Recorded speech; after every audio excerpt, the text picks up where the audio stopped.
Hey y'all, happy Thursday. Hope you all have had a good week so far. So today we are going to continue talking about West Africa, but this time we're going to look at the kind of history of it. Yesterday we looked at like the cultural parts of it, the ethnic groups, the climates, vegetation, that kind of thing. Today we're going to look at more of the history of it.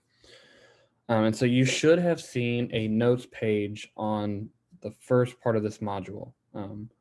We're actually going to do these notes over 2 days. So we'll do part of them today and the other part tomorrow. So you will want to hang on to that if you want to use mine. It is a little different. It's a fill in the blank note sheet this time. You'll notice, I'll pull one up here in a second, that there are blanks underlined here. This is the word you would fill into the blanks on the note sheet if you decide to use mine. So if you see a blank, look for the underlined word. That is the word you will fill in as you go. If you have any questions on that, you can always let me know and I can walk you through it real quick. So we are also going to be doing a kind of Flipgrid assignment here at the end, and I'll explain what it is. It should be an interesting one. I think you guys will find it a little fascinating. So here we go with West African history. So a lot of what we know about West African history comes from archaeology and oral history traditions from West Africa. So archaeology just means studying what people have left behind in the past, and oral history just means the stories people tell. So a lot of what we know comes from archaeology and oral histories that we have kind of heard and found over the years.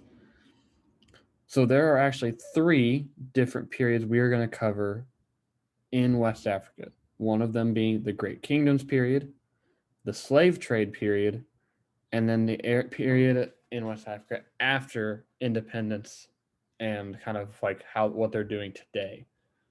So there's the three periods we're going to talk about: the Great Kingdoms period, the slave trade era, and then the time from independence in around the 1960s up and through today.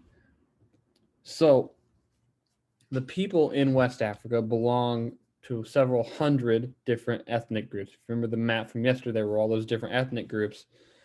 West Africa is home to a ton of those different ethnic groups. Some of the more notable ones being the Hausa, the Fulani, the Yoruba, and the Igbo. I think is how you say that. I think the G is silent. I'm probably saying it wrong, but it's fine.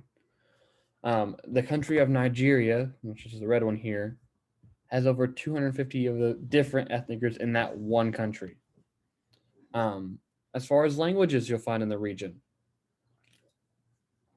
you will find people speaking French, English, Portuguese, and other different native and tribal regions as well. So you will find all kinds of languages being spoken in and around West Africa. Okay. So as far as religion goes, the people of West Africa, there are a ton of different religions in West Africa. We're going to focus on three. Two of them we have talked about before. One of them is going to be a new one for us. Those three would be Christianity, Islam, and one that is known as animism.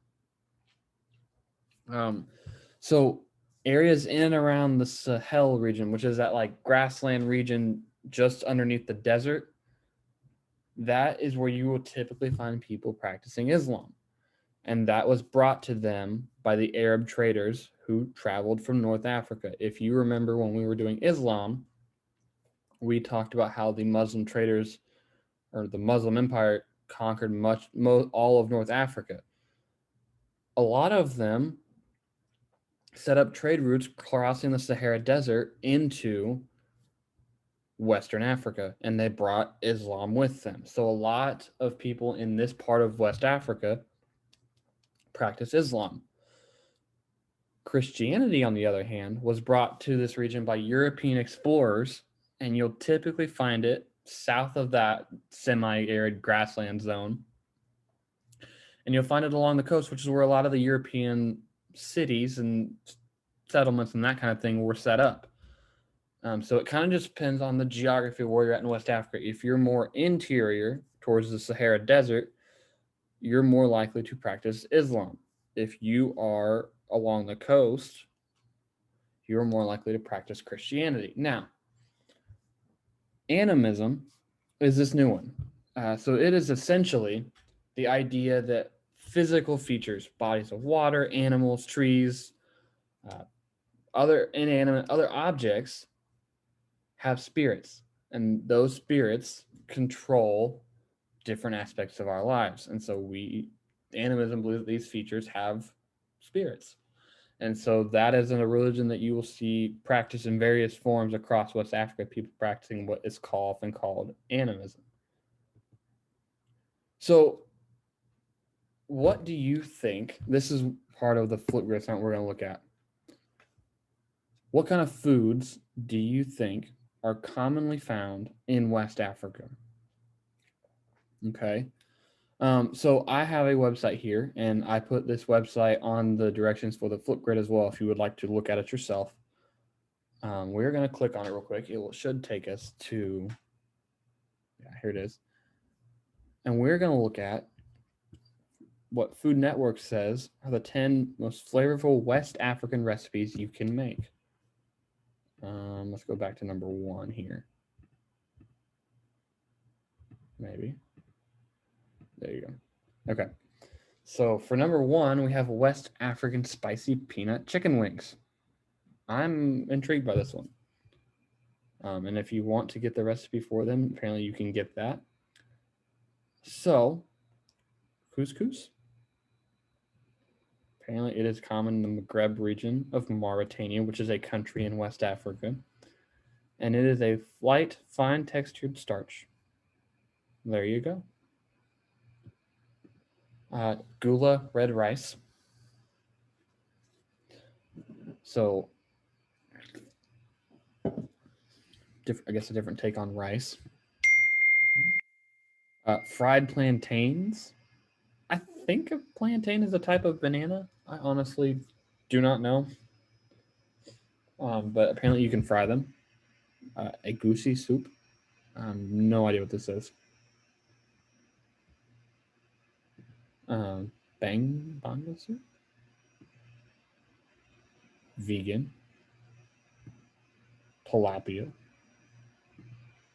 Grilled kebabs. And deep fried turkey. Okay, so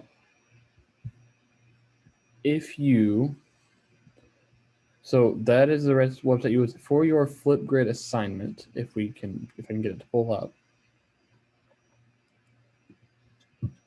It should be, I'll move it. It will be before the attendance quiz for today. And it'll look a little different tomorrow when it opens for you, or today when it opens for you all. I'm recording this the day before, so it isn't open yet, but for you guys, you should be able to open it up here. If it asks you for the join code, it is this right here. And so here is the link to that website I just showed you, the Food Network website. I want you to look through those and kind of decide whether or not you think you would ever try any of those recipes. Or do any of those kind of strike you something you might be willing to try?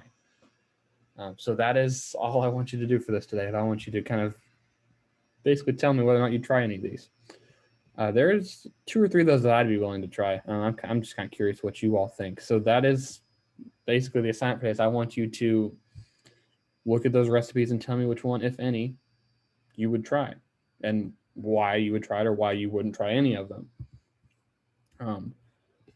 5-point assignment, nothing super crazy. If you have any tech issues with Flipgrid, let me know. So like I said with the notes, we will actually finish the rest of these notes tomorrow. So that is actually all I have for you all today. If you all have any other questions, let me know. Other than that, I hope you all have a good rest of your Thursday, and I will see you back here tomorrow on Friday.